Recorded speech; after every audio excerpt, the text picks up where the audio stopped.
Hello, it is I, the spirit of Jane Austen, back from beyond the grave and ready to give you an official power ranking of all of my heroines.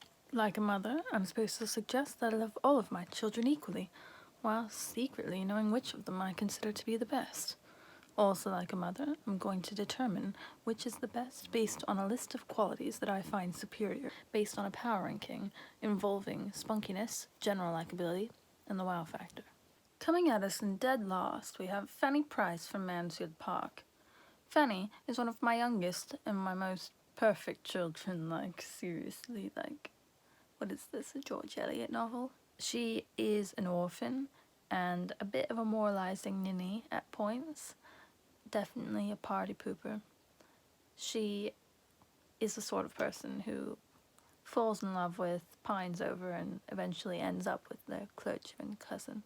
So, 0 out of 5 for spunkiness, 2 out of 5 for general likability because she's nice, and really there's no wow factor to be seen. Am I ranking her in dead last merely because I attempted to do an MPhil on her in Cambridge and was rejected? No. In 6th place we have Anne Elliot from Persuasion, my eldest, poor 27-year-old woman on the cusp of old maidenhood. Just the sort of character that everybody just shakes their head at in pity and wonders what will become of her. She pines over the same man for 10 years, only for him to show up and kind of say that he thinks she's ugly and old now. But of course, when she finds out he's only been negging her because he misses her, they end up happily ever after. -1 out of 5 for spunkiness, 3 out of 5 for likability. I'm going to have to give her high marks for being such a blank canvas of a character. Just wow. 5 out of 5. Perfect for free and direct discourse. In 5th place, yes, we have an honorary mention, and that's Jane Bennet. Beautiful, kind, never going to say anything, and could probably die alone without her sister's help. 10 out of 10. What a gal. In 5th place, we have Marianne Dashwood from Sense and Sensibility. A practical heroine, Elinor is one of the most responsible of all of the heroines, with a very rich interior life. Therefore, we know that means that she pines a lot. Her worry about her sister's conduct is not without reason either. After all, we all know there are plenty of cads in the Jane Austen literary universe.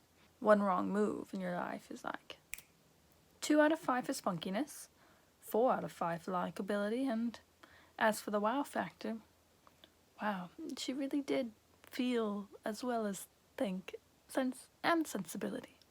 In 4th place, we have Catherine Morland from Northanger Abbey. She comes from a big, boring family, and her only escapism is watching her favorite ghost hunting vlogger, Anne Radcliffe. When she finally gets to escape to the magical city of Bath, she finds herself beginning to explore mysterious lands of her own through Northanger Abbey, as well as some strangely erotic dreams, at least in some of the movies. 3 out of 5 for spunkiness, 4 out of 5 for likability, and wow, what an imagination.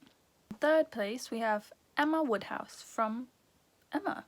Like Catherine, Emma also imagines she can understand and see things that other people can't see, although in Emma's case it's much more about being a privileged matchmaker than any sort of spooks. Emma's the sort of person who believes she can finally bring eHarmony to her village. On the one hand, Emma doesn't appear to see class, and she thinks she can help bring her friend up above her station because farmers are gross.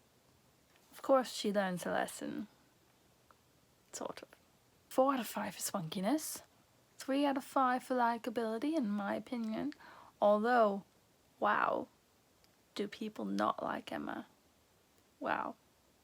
In 2nd place, we have Marianne Dashwood from Sense and Sensibility. Over the top and sassy, Marianne's spunkiness meter can read practically off the charts for most of the book.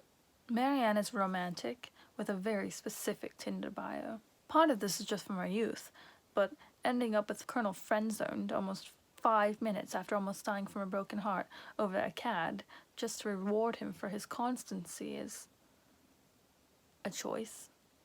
7 out of 5 for spunkiness, 4 out of 5 for likability, and 7 out of 5, wow, most likely to marry the man who tames her. And in first place we have Lizzie Bennet, Elizabeth Bennet from Pride and Prejudice. I'm sure this doesn't come as a surprise to any of you. In fact, I'm sure some of you might have rioted if this wasn't the case.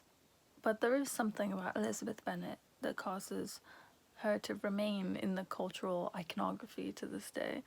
She is the sort of person who will throw down for her sisters and for her love. She'll stand up to obnoxious men and authority figures, and just something that makes other people want to emulate these characteristics of hers even to this day. For Lizzie, she gets 7 out of 5 for spunkiness, 10 out of 5 for likability, like everyone loves her. For the wow factor, just wow, she's a cultural phenomenon, like she can't be beat. That's basically it. If you have any differing opinions, other power rankings, I'd love to hear them. Let me know in the comments down below.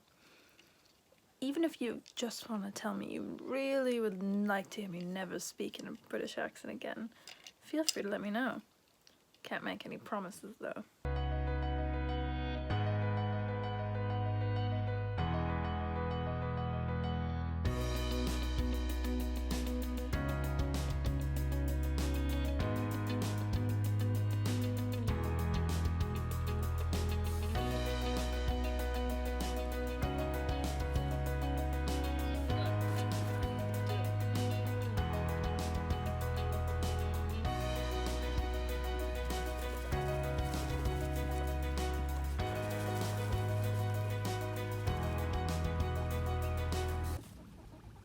Austen out.